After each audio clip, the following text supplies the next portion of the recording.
আজ সকালে জানলা খুলে দেখি পুরোই অবাক।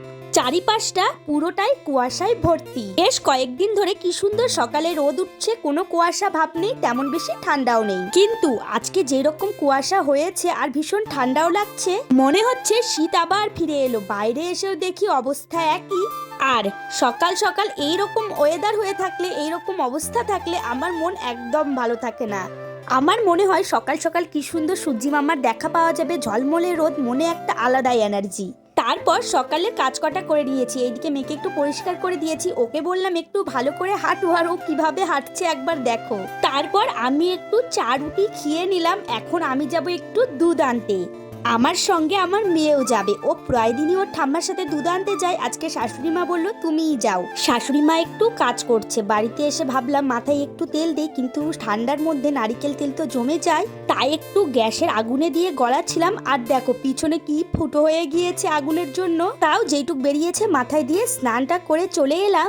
আর জানো তো, আজ সকালে ঘুম থেকে উঠার পর থেকেই মনে হচ্ছে একটু মসুর ডালের বড়া খাবো। এই বড়াটা আমি লাস্ট খেয়েছিলাম আমার মেয়ে যখন আমার পেটে ছিল, প্রায় ওই 6-7 মাসের সময়। এই বড়া খেতে গিয়ে আমি ভীষণ একটা খারাপ অভিজ্ঞতা করেছি। চলো সেটাই তোমাদের সাথে শেয়ার করছি। বড়াটা খেতে খুব ইচ্ছে হচ্ছিল, তখন তো অনেকগুলো ডাল ভিজিয়েও দিয়েছিলাম। ওই রাতের দিকে পেঁয়াজ বেশি করে দিয়ে বড়াগুলো করেছিলাম। অনেকগুলো বড়া হয়েছিল। শ্বশুরমশাই তো তেমন খায় না, আর বড়মশাই খেয়েছিল, আর সব থেকে বেশি আমি খেয়েছিলাম। আর ওই সময় তো বোঝোই, যেটা খেতে ইচ্ছে করে সেটা অতিরিক্তই খাওয়া হয়। মেয়ে তো আমার সারা রাত ঘুম হয়নি, কারণ এটা খাওয়ার পর ঘুমানোর পর দেখছিলাম আমার মেয়ে কোনোভাবেই নড়াচড়া করছে না। আর প্রত্যেকটা মাই কিন্তু আমার ফিলিংসটা বুঝতে পারবে, যে তোমার সঙ্গে সব সময় থাকছে, সে যদি কিছুক্ষণ চুপচাপ হয়ে যায় তুমি কিন্তু বুঝতে পারবে। রাতে তো অনেকটাই বেজে গিয়েছিল, দেখছি ও নড়াচড়া করছে না।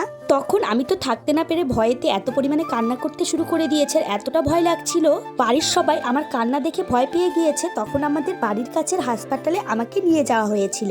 তখন বাজে ওই ভোর 4টের মতো। বড়মশাই, আমি আর আমার শ্বশুরমশাই গিয়েছিলাম।